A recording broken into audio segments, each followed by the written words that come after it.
I don't even know where to start with what we just watched at Atlanta. You could feel it building. You could feel that something was about to shift. A driver who's been grinding, fighting through a rough stretch, finally showing real speed again. And then in a split second, it's all gone. Just like that.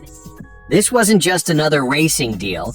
This was one of those moments that hits deeper because of who was involved, because of the history behind it, and because of what it means for the championship picture this early in the season. And trust me, fans are talking about this everywhere right now. Something happened at Echo Park Speedway that could change the tone of this entire season for one of the sport's biggest names. And it didn't end quietly.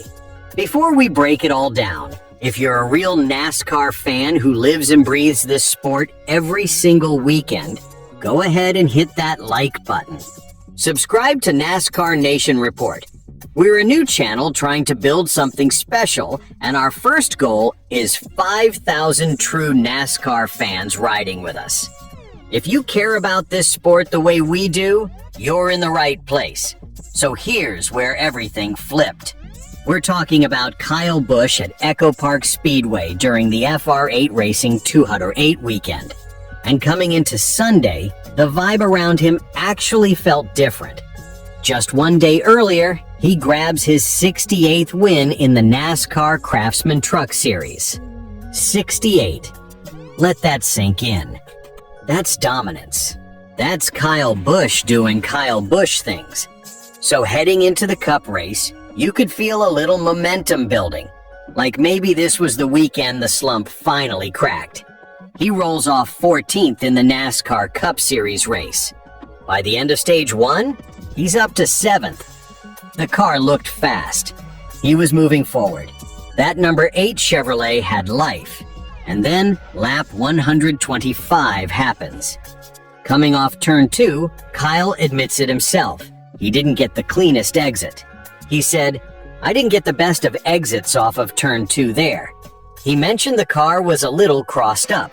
Not totally out of control, just not perfectly straight. And that's when the number 4 shows up behind him, Noah Gragson. Instead of checking up, instead of lifting for a split second to let Kyle gather it up, Gragson gives him a massive shove. And not the kind of push you see in a coordinated drafting move. This was a full send. Kyle gets turned hard, spins across the backstretch, slams nose first into the inside retaining wall. Heavy damage. Race over. Done. The car gets towed away under caution. 34th place. DNF. And just like that, what looked like a recovery day turns into a disaster. Now here's where it gets personal.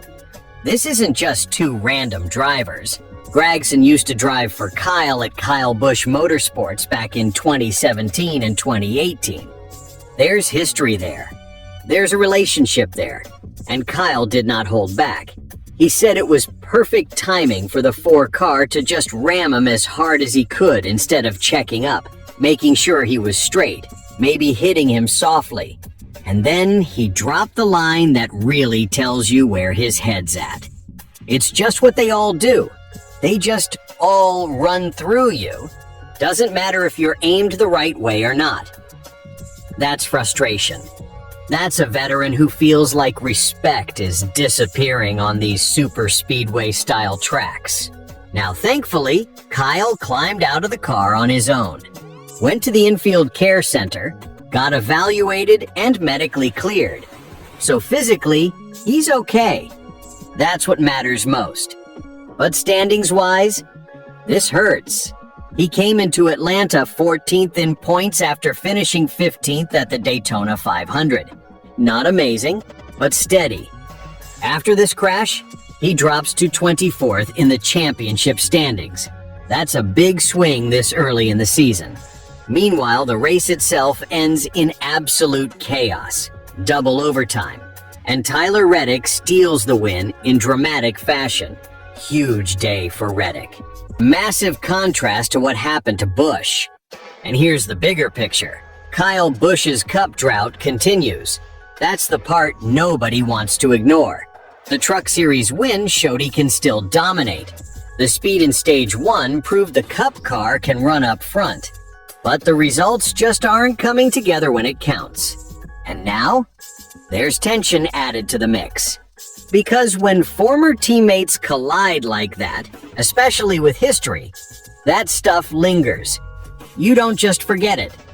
The next time they're around each other at a drafting track, everyone's going to be watching. Every push, every lane choice, every restart. This is the kind of moment that can shape a season. Either Kyle uses this as fuel and comes out swinging in the next few races, or this early points hole makes the playoff path way more stressful than it needs to be. That's why this wasn't just another wreck at Atlanta. This had layers, championship implications, history, emotion, and a driver who's clearly tired of feeling like he's getting run over. And honestly, as fans, we feel that